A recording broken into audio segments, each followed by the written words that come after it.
In the early 1980s, Steve Jobs personally invited Bill Gates into Apple's headquarters, walked him through their most confidential project, and handed him access to technology the rest of the world hadn't even heard of yet. He trusted Bill completely because, at the time, Microsoft was just a small software company. Apple needed to build programs for the Macintosh. They were partners, they were friends, and Steve Jobs thought he was using Microsoft.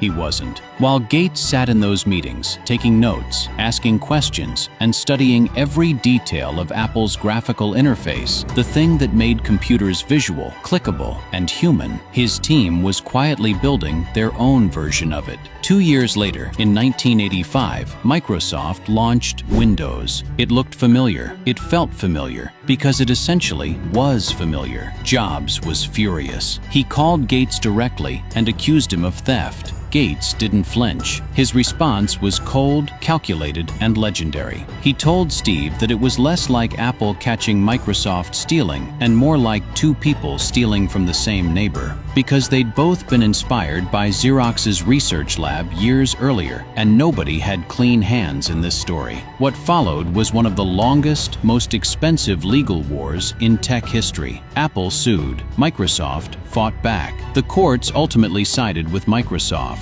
And while Apple spiraled into near bankruptcy through the 90s, Windows became the operating system of the entire world. The brutal irony is that when Apple was weeks away from collapse in 1997, the only company willing to invest and keep them alive was Microsoft. Bill Gates put $150 million into Apple, and Steve Jobs had to stand on stage and thank the man he believed had stolen everything from him. Two rivals, one betrayal, and a partnership that secretly shaped every device you've used since. Which side of this were you on? Was it theft, or was it just business? Drop it in the comments.